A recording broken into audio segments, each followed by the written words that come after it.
Welcome to the 39th episode of the JewishDream.com show. I hope you enjoyed last week's episode featuring Neil Cohen of Tip Top Proper Cocktails. This week we've got Talia Haykin of the Haykin family cidery. Thank you so much for joining us today, Talia. I'm very excited to be here. Absolutely. So Talia Haykin is from Haykin Family Ciders. Even though I want to say Haykin, it just rolls off the tongue more easily. What? It sounds more Jewish. It sounds more exactly. A little bit more Yiddishy. So Haykin Family Ciders. So let's start from the beginning. How did Haykin Family Ciders get its start? It's funny, we call it truth in advertising. It was really just our family, my husband and I, playing around with making cider in our living room in 2013. We had just gotten married. We like to grow things. We have a garden. We pickle.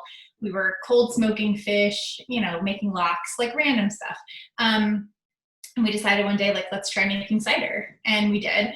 And it was awful. It was really bad. And I probably would have been like, cool, we did it. Let's move on. But my husband's like, I think it can be better.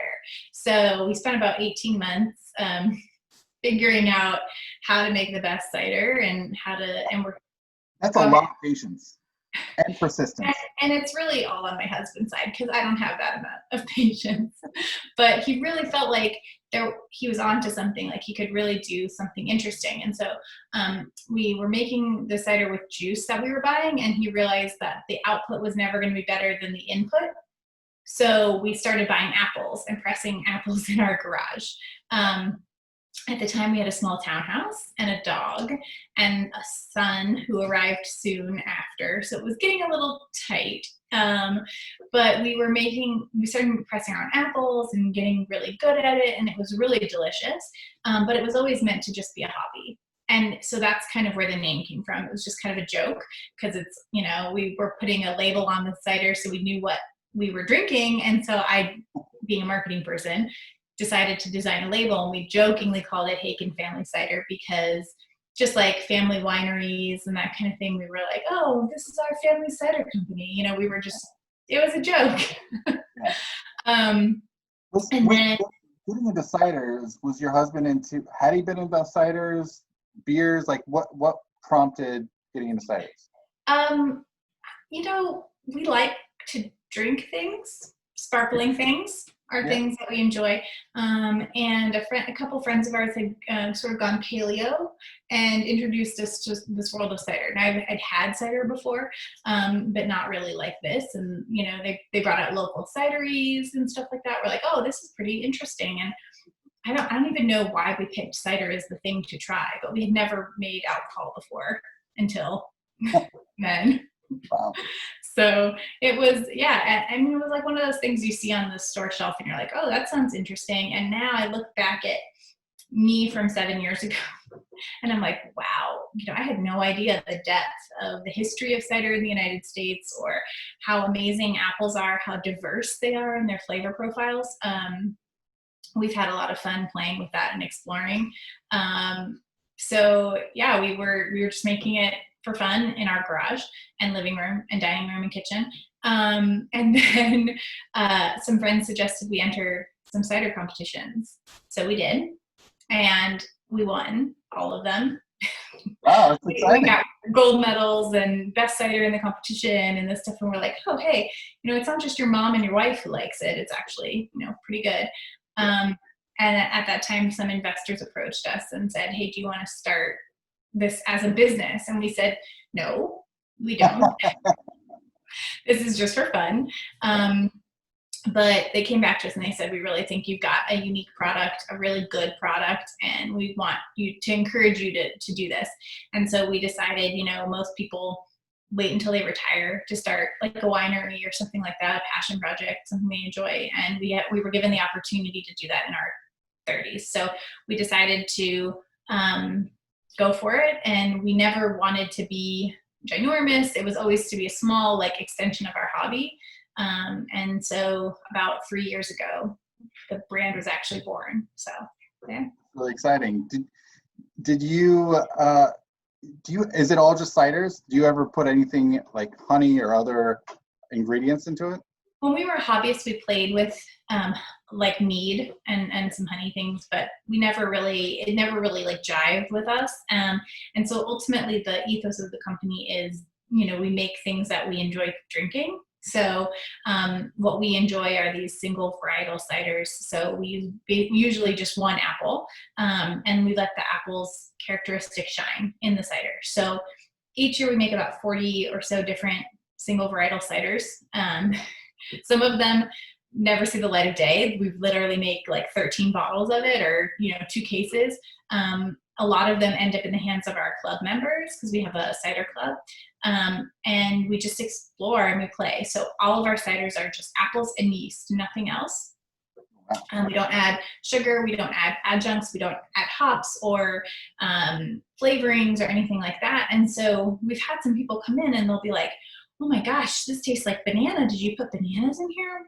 Nope, that's what the apple tastes like. It's pretty amazing to experience that. We have one cider right now that I call a Tannic Pineapple. So it's got a lot of tannins, that sort of grippy astringency, but it tastes like pineapple, like straight pineapple. So it's the craziest experience ever, but that's the apple.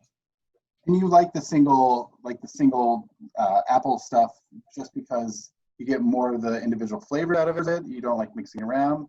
And also, yes. I was going to ask also separately about the mead or adding other adjuncts, whether it's honey or hops, etc. And that's just more for simplicity's sake? I think it's just more what we enjoy personally. So that's always been sort of the guiding forces. When he was learning how to make it, he would bring me a glass and he's like, do you like this? And I'm like, it's fine. You can drink it, and he's like, no, that's not the point. The point is I want to make something that you enjoy. Yeah. So I'm not a really big fan of the flavorings and that kind of thing. Like that's not what I reach for when I reach for a beverage. So that's part of it. And also just like wine, like I never think like this Sauvignon Blanc would be so good if somebody added hops to it, or, like this Malbec is amazing, but I wish that there was raspberry in it. So I think that there's a place for all of that for sure, like within the cider industry. But for us, we're looking at it like a wine product, which it is. It's just a wine made out of apples instead of grapes. And so for our ciders, we keep it very simple. We keep it just apples and yeast. But we have a lot of friends in the industry, a lot of people, and they do use those things. And I think it's wonderful. People really love that kind of thing. It's just not what our small brand is doing. Yeah. And I've had some of those. I've had ciders with hops, which are awesome, and especially coming from the beer world. But it's good stuff. Can I just comment, because I know you sent me a couple of samples, so I'm just going to break in here. So you sent me the Davenet 2018, which was carbonated, right? And and the 2019 Ruby John, correct? Yes. Wait, how'd you pronounce the first one? Davenet? Davenet. It's a traditional English cider apple. So in England, they make cider out of this apple all the time. It's a different style than the cider that we make. Ours is sort of new world, modern, clean variety. So there's a little less funk on it, but the Davenet apple has a lot of tannin, so it's got a lot of character. Yeah. So I will say the Ruby John is a lot cleaner, and my wife liked that better. But the Davenet was really cool. So I'll start with the Ruby John then. It was lighter. It was like less effervescence, or less dry effervescence. It was more subdued. It was like, it's cool. And I really think it would be great for like a warm summer day. Like it's kind of bright. It's not really complicated. I liked your description, which was persimmon and white tea juxtaposed with strawberry and cream. Like that was it was a lighter, whereas the Davenet was, so my wife didn't really care for it. I liked your description of like this English tea, the English breakfast tea, plums, burnt caramel, and baked apple. It was really fun actually, because the effervescence was it was like a dry effervescence. Like when it hits your palate, I really like mouthfeel stuff. When it hits your palate, it's got like a fairly round mouthfeel, but then it quickly, like the dry effervescence kicks in on the palate, and it finishes like in a really noticeably dry way, but like not haltingly dry, but like still, it's got an astringent dryness. Yeah. And those are the tannins in the Dabinet apple that really do that. I sent you the Dabinet in particular because I know you like beer. And so that cider happens to be a big favorite among people who come to us and they're like, I've never had cider before. I like beer. What do you recommend? So it's a really good sort of like introduction between the brewing and the beer world and what we're doing with apples in the cider world. Whereas Ruby John is more like a wine, like, you know, what you would expect from like a sparkling white wine or something like that. Right. It's lighter. It's less complicated. Mm-hmm.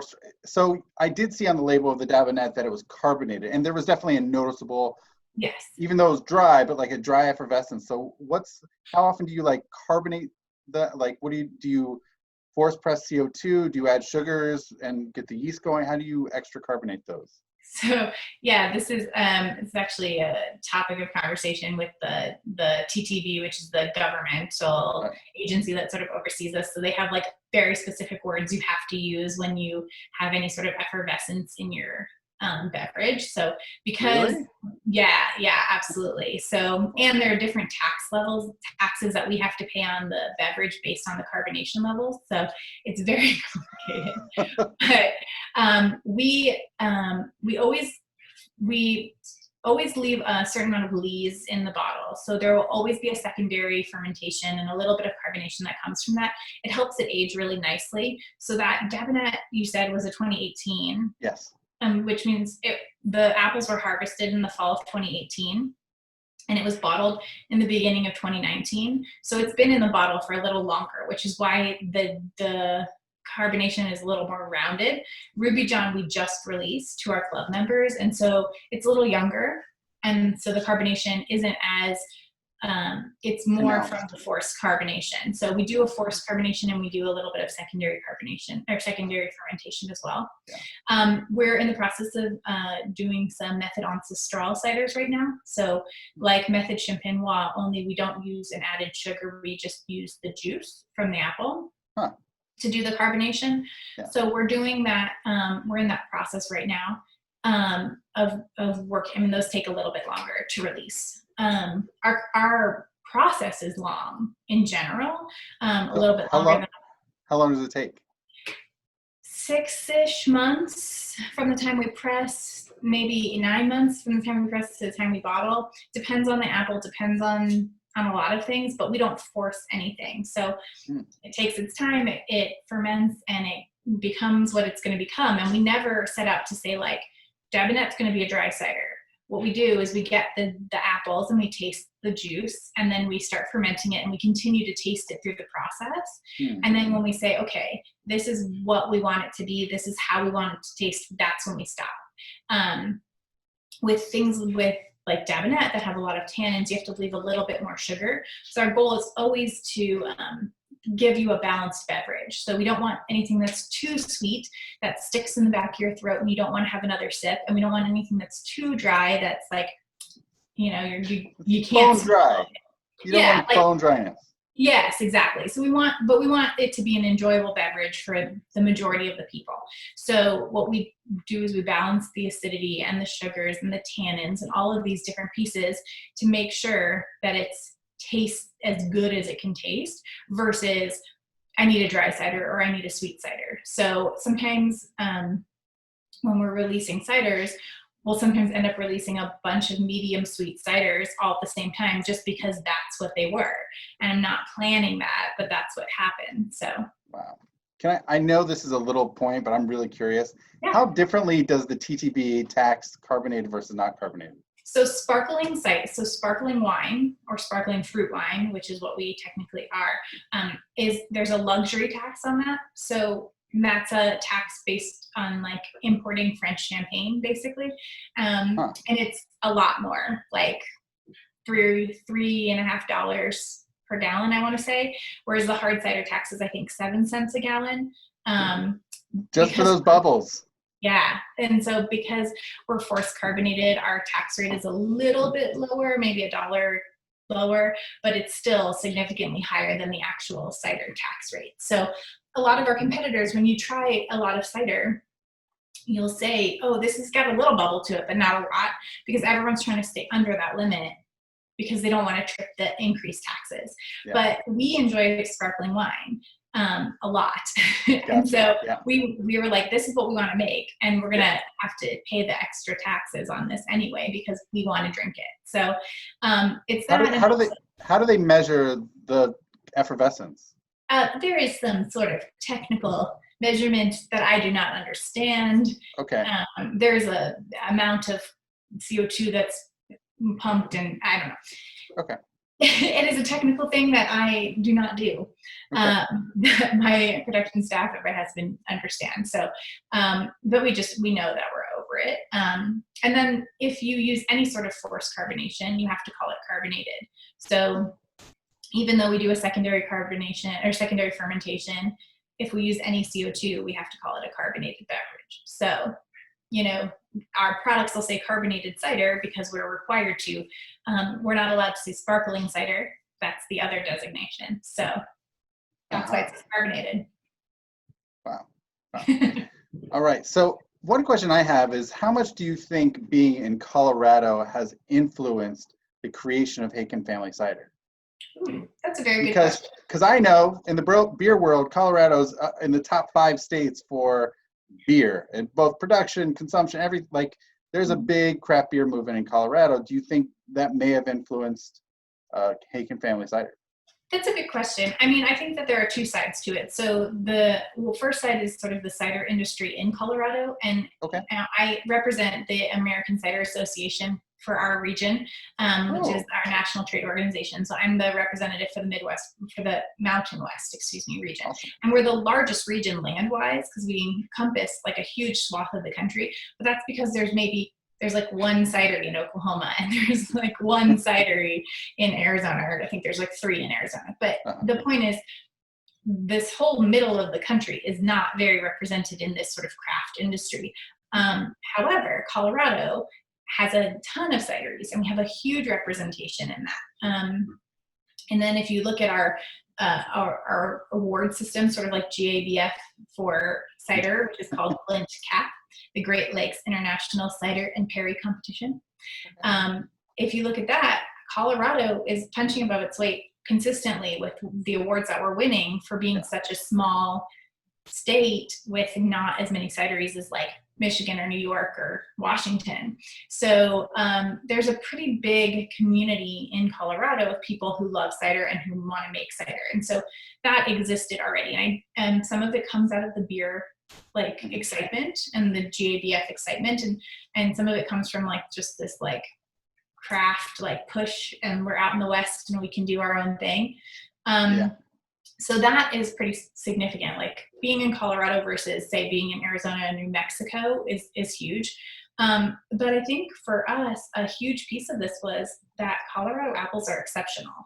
So Colorado used to be a historic apple growing region, but apples, our weather is kind of funky and it's not consistent. And when you needed consistent fruit, we couldn't deliver on that anymore. And peaches do very well here. Stone fruit does very well here. So people stopped planting apples and started planting stone fruit instead. So people have forgotten that Colorado used to be an exceptional apple growing region. Boulder, Colorado, which is not well known for this anymore, but used to be like an orchard. Like there were orchards all over Boulder.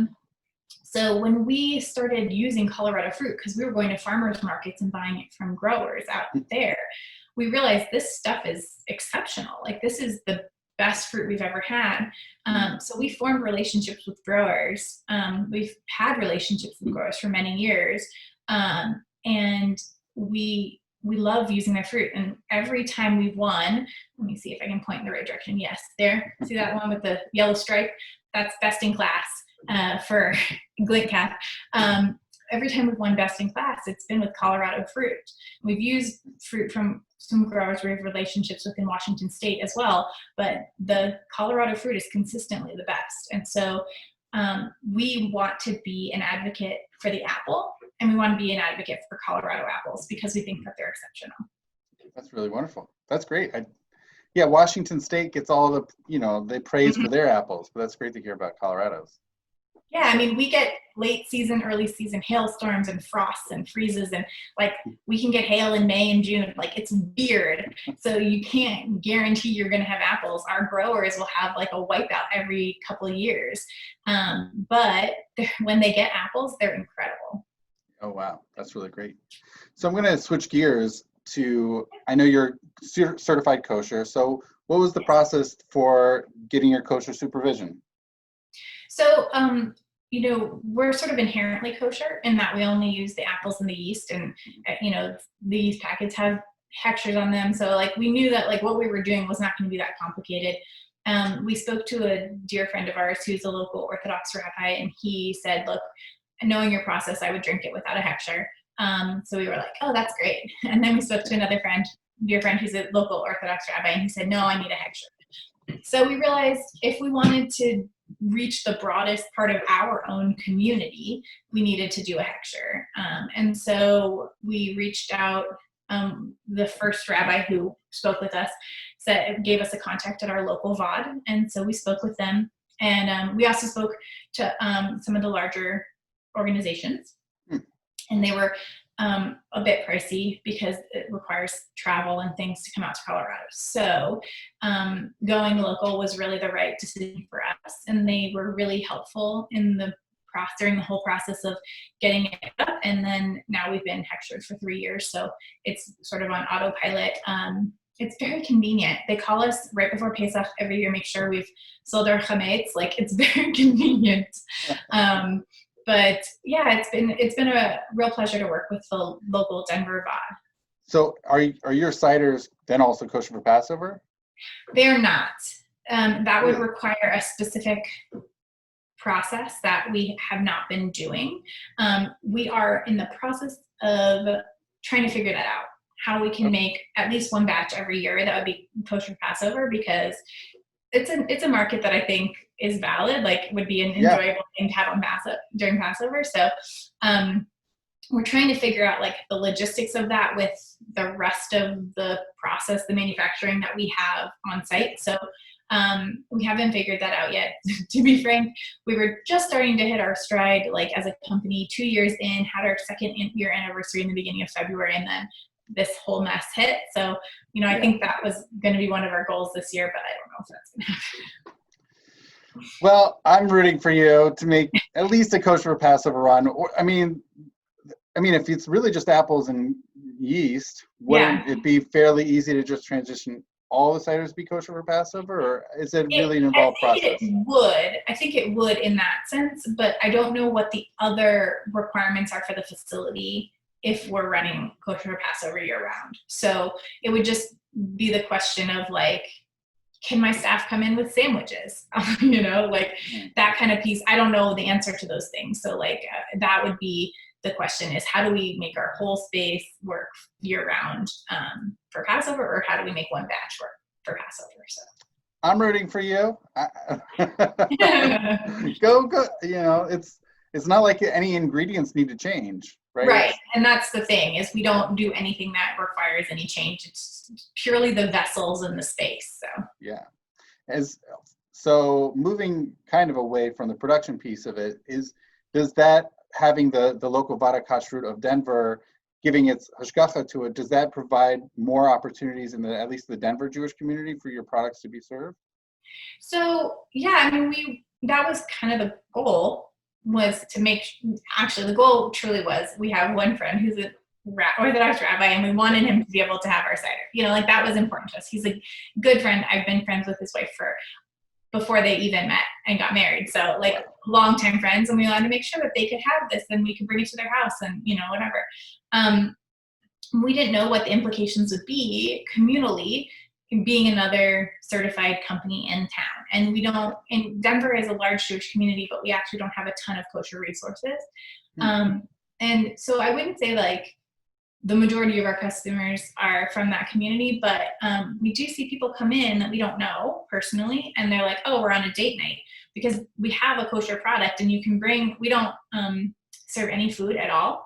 So you can bring anything you want into our facility in our tasting room. So you can bring in a kosher meal and sit down and have a kosher cider and have a date night that isn't our deli or our pizza place, which are like the two other places you can go. So that's been really nice. We've hosted a number of birthday parties as well within the local community, and that's been really fun to meet people that we didn't know in our own community. We hosted a 40th and an 80th, which I thought was really funny. They were within a couple weeks of each other. And both times was a rockin' party. That's awesome. That's really great to hear. So moving from the local to the national, so I checking out your website, I know you have distribution in multiple states, right? Actually, only in Colorado and Washington, D.C. We're only in Washington, D.C. because of the owner of one restaurant, and in D.C. the laws are fairly relaxed, and so we can just ship him a pallet of cider. He doesn't have to go through a distributor, which makes it easy. But people can order online in different states. That's right. So if you're looking for us in a liquor store, we won't be there. Okay. But if you wanted to order cider online, we can ship to, I think, 38 states. Okay, so most of them. And by the way, what's that DC place that does?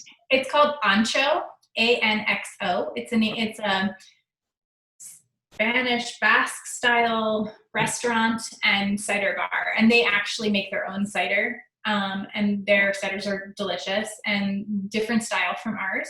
And he's a really good dude. He's a friend of ours. We became friendly, and he's like, "I'm gonna just bring you in," and he bought a pallet of cider. It was great. But yeah, we can ship to most states. And unfortunately, one of the ones we can't is New Jersey. And so any state like that you see that we can't ship to that doesn't make sense, it's generally because the local state government makes it very difficult for alcohol distributors to bring their product in. So it's not because we don't want to, it's because the government doesn't want us to. Yeah. All right. That's very neat. Are you working on greater distribution beyond Colorado? We are in select areas. So as of now, my husband and I do all the sales calls and a lot of the deliveries. Okay. So we've got some 60-ish accounts in Colorado, and we do all of that ourselves. So now that we've been in business for a little while, we're finally looking at a distributor to help us get outside of Colorado and go to a few regions and states that we think would be promising for our product. That's really awesome. So Talia, are there many other kosher certified ciders? Do you have a lot of competitors in the kosher certified space? There aren't a lot, and the ones that you find would be through the larger brands. So Boston Beer, for example, owns a cidery, Angry Orchard, and they are. So you're going to find a lot of the sort of mega brands that are, because they already have processes in place in their facilities to do that. But I've spoken to a lot of smaller brands, and people are interested, but I think when you're outside of the Jewish community, you don't understand what the value is, or why the cost is, or how to, I understand the process and what kashrut is. And so I think for people who don't understand what kashrut is, it's a very confusing thing to think about. And there are a lot of other certifications and things that come up, like certified gluten-free or certified vegan. So they're like, well, maybe I'll just do those first because I understand the implication of them. Yeah. So I've talked to a lot of other smaller producers, and I've tried to explain to them the value of this community and of being kosher. Anyone who has a more complicated product than we do, so that adds flavorings or anything like that, it becomes exponentially more complicated to get certification. Yeah. But I've coached a couple other brands through the process and talked to them about it. I don't know if they'll implement it, especially in the current situation in the world. But it's definitely a conversation among owners right now. That's really great that they seek you out, because by the way, I've heard, at least in the beer world, people see kosher certification as another form of advertising or marketing, of not just you mentioned the gluten-free, the vegan, it's another certification that appeals certainly to a certain segment of the demographic, and you can hit.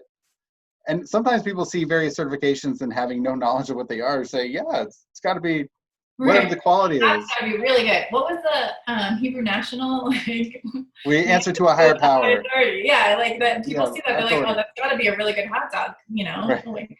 So yeah, I think, and that was kind of my point to the other owners too. It's if your process is simple, if you're, all you're making is apples and yeast, and even if you're adding sugar or whatever, like if you're not like making bacon cider, like why not?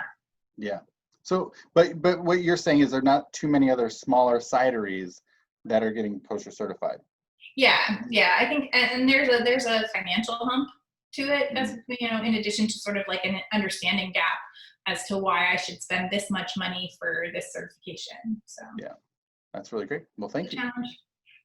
Talia, thank you so much for joining us today on the JewishDream.com podcast and video show. This was insightful. It was great to hear more about your products, your business, and I know I got to taste a couple of them and they were quite tasty. So thank you so much. Thank you so much for having me. This is really fun.